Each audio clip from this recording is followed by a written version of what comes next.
Waalaikumsalam warahmatullahi wabarakatuh anak-anak. Waalaikumsalam warahmatullahi wabarakatuh. Hari ini kita belajar tentang nifak, keras hati, dan pemarah ya anak-anak. Sebelum belajar, marilah kita membaca doa. Kita baca di dalam hati masing-masing ya. Doa selesai. Sekarang ibu tanya tentang kehadiran kamu. Ibu perhatikan. Alhamdulillah ya, semua hadir, anak kelas 12 ya. Sekarang kita mulai tentang akhlak tercela ya. Akhlak tercela yang termasuk di dalamnya nafik, kemudian keras hati, dan pemarah. Tujuan daripada pelajaran kita tentang nafik, keras hati, dan pemarah adalah yang pertama, siswa dapat menjelaskan pengertian nifak dan keras hati atau pemarah. Yang kedua, siswa dapat menjelaskan bentuk dan contoh-contoh perilaku nifak dan keras hati dan pemarah. Ketiga, siswa dapat menghindari hal-hal yang mengarah pada perilaku nifak dan keras hati dan pemarah. Keempat, siswa dapat menyebutkan dampak negatif perilaku nifak dan keras hati dan pemarah ya. Apa itu artinya nifak anak-anak? Nifak itu atau hipokrit, dia bermuka dua, berasal dari kata nafiko. Nifak anak-anak secara bahasa berarti salah satu lubang tempat keluarnya yarbu, hewan sejenis tikus, dari sarangnya, dimana jika ia dicari dari lubang yang satu, maka ia akan keluar dari lubang yang lain.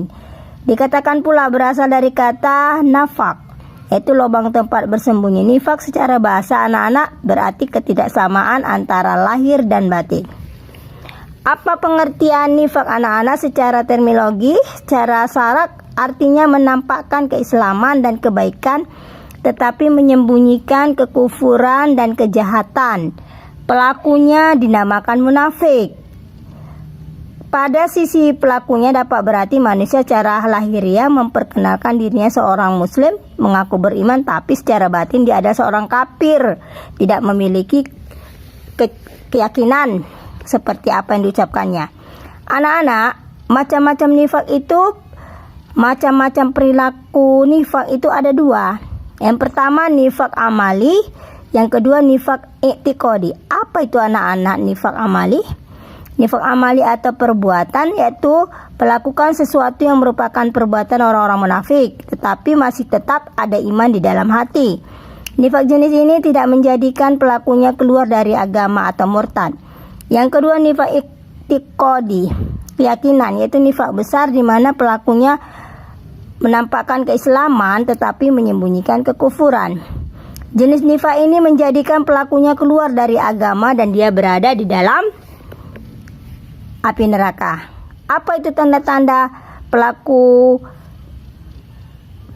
nifak anak-anak?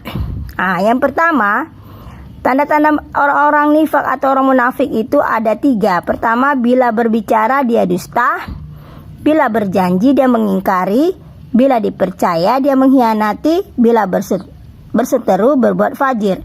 Apa yang dikatakan berbuat dusta? Dalam ajaran Islam perbuatan dusta atau berbohong sangat dicela. Jangan mudah berkata dusta dalam perkara kecil. Karena apa anak-anak? Karena mengurangi kepercayaan orang kepada kita menyampaikan kebenaran. Yang kedua, bila berjanji mengingkari. Pada masalah ini yang kedua, pertama seorang berjanji padahal dia dalam niatnya tidak ingin menepati. Kedua, berjanji pada dirinya untuk menepati janji, kemudian timbul sesuatu lalu ia mengingkarinya tanpa alasan. Yang ketiga, bila dipercaya mengkhianati. Bila seorang diberi amanah, maka ia wajib melaksanakannya. bila berseru berbuat fajir. Apa nilai-nilai negatif perilaku nifak anak-anak? Nilai yang kita ambil anak-anak dalam negatifnya itu pada perbuatan nifak atau orang munafik, yang pertama berbohong. Orang yang munafik ini berbohong ketika berbicara, bersumpah atas kebohongan yang diucapkannya. Kemudian yang kedua malas beribadah. Jadi orang munafik ini dia malas sekali beribadah, sangat sedikit mengingat Allah. Yang ketiga mengejek orang beriman. Orang munafik ini suka kali mengejek orang beriman demi mensukseskan tujuan agama dia. Kemudian yang keempat menganggap selain Allah ada penolong dan pemberi kemuliaan. Di sini apa? Demi meraih kemuliaan mereka meminta tolong kepada orang lain dan beranggapan dapat meraih kemuliaan selain kepada Allah.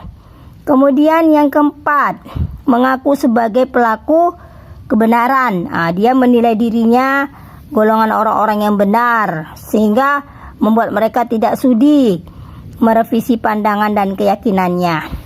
Kemudian yang kelima bermanis lidah. Maksudnya di sini apa? Mereka memiliki tampilan lahiriah yang indah dan ucapan yang menarik tapi menipu anak-anak. Tapi ucapan mereka tidak berasal dari pemahaman dan iman. Kemudian lagi yang keenam anak-anak pelaku keburukan. Maksudnya apa di sini? Orang nifak itu tidak melakukan kewajiban amar ma'ruf dan nahi mungkar, bahkan sebaliknya memerintahkan yang mungkar dan melarang yang ma'ruf. Apa akibat buruk dari sifat nifak anak-anak? Akibatnya bagi diri sendiri anak-anak ada 5. Yang pertama tercela dalam pandangan Allah dan sama manusia, sehingga dapat menjatuhkan nama baiknya sendiri. Yang kedua, hilangnya kepercayaan dari orang lain atas dirinya.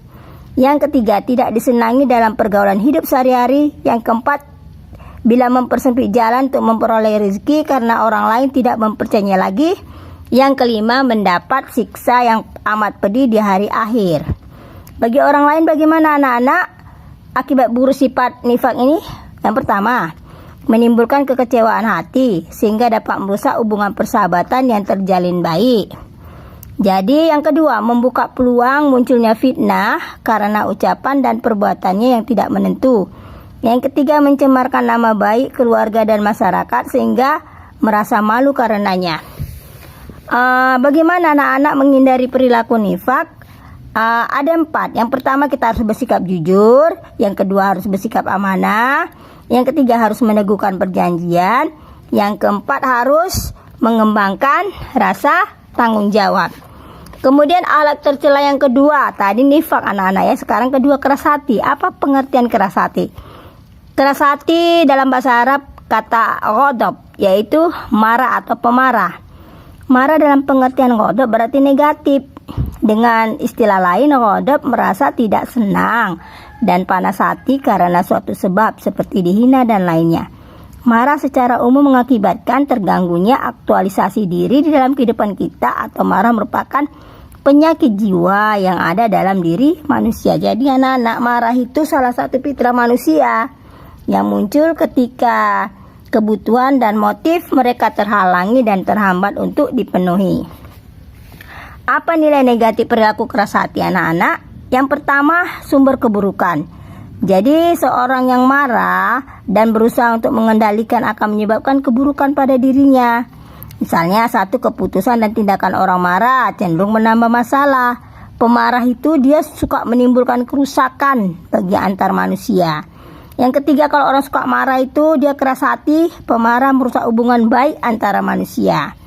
Bagi kesehatannya, nilai negatif orang yang suka keras hati, efek langsungnya ke tubuh ketika kehilangan kontrol, letih ekspresi, sulit tidur, dan sering dia depresi. Jadi orang-orang yang keras hati itu dia efeknya berbahaya bagi kesehatannya. Menghindari perilaku keras hati. Bagaimana anak-anak? Yang pertama, meredam rasa amarah dengan cara menahan diri. Itu dia. Yang kedua, meredam rasa amarah dengan cara beristighfar. Yang ketiga, meredam rasa marah dengan cara membaca ta'awuz. Yang keempat, meredam rasa amarah dengan cara berwudu. Yang kelima, meredam amarah dengan cara merubah posisi. Yang kelima, 6, meredam rasa marah dengan cara berdiam diri. Yang ketujuh, memberi maaf. Itu ya. Baru kemudian sifat pemarah. Pemarah, apa itu marah anak-anak? Marah itu emosi atau luapan perasaan atau gejolak jiwa yang diekspresikan dalam tingkah laku. Jadi marah dapat ditunjukkan dengan perasaan senang, marah kepada seseorang, atau takut terhadap sesuatu.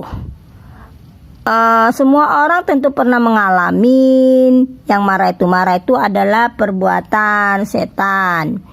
Jadi Nabi Muhammad SAW memberi perhatian besar terhadap masalah ini hingga bersabda, janganlah marah maka bagimu surga, la takhdab walakal jannah. Janganlah kamu marah anak-anak. Marah ini kan seseorang yang melakukan tindakan ketika dia diejek ataupun ditindas, diejek temannya orang lain, maka dia emosinya meledak, marah dia langsung. Jadi marah ini ada yang marahnya yang bagus, ada yang tidak. Misalnya kalau untuk kebenaran boleh kita marah, boleh. Tapi kalau marah untuk yang benar, kalau marah untuk yang untuk kebaikan boleh dibenarkan, tapi marah untuk kejahatan tidak dibenarkan.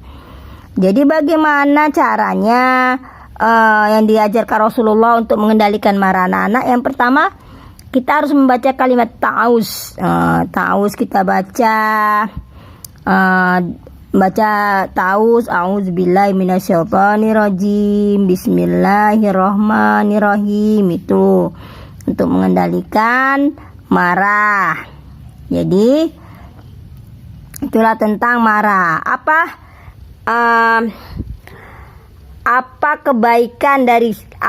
kebaikannya agar kita tidak marah?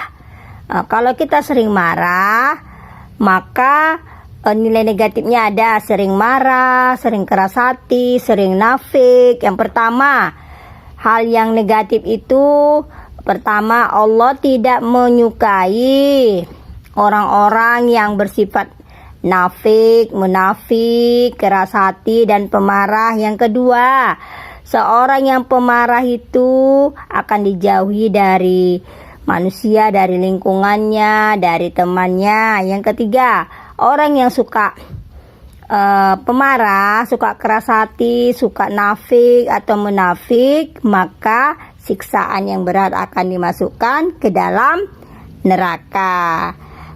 Jadi bagaimana agar kita terhindar dari sifat akhlak tercela, yaitu akhlak nafik, keras hati, dan pemarah ini? Ya, pertama yang dilakukan adalah harus kita itu sabar, sering mendekatkan diri kepada Allah, berzikir, kemudian selalu berzikir, sabar, kemudian mengambil air wudhu, lebih mendekatkan diri kepada Allah. Jadi kita terhindar dari sifat nafik, keras hati, dan pemarah. Bisa juga kita kalau terhindar dari sifat nafik harus jujur, harus bisa dipercayain,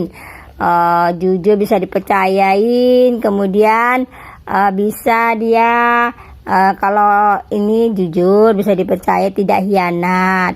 Jadi itu untuk mengulangi atau menghindarin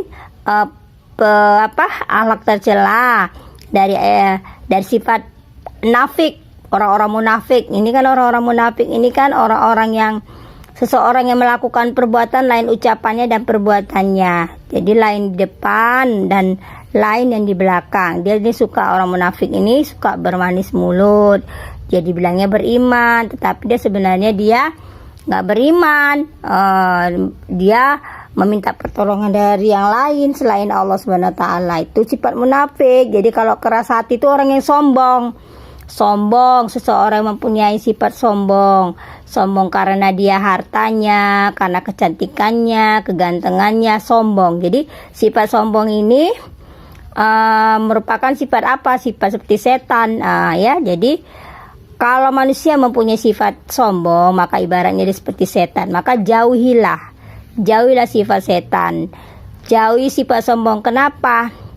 Karena sifat sombong ini Nggak bisa kita miliki, hanya Allah yang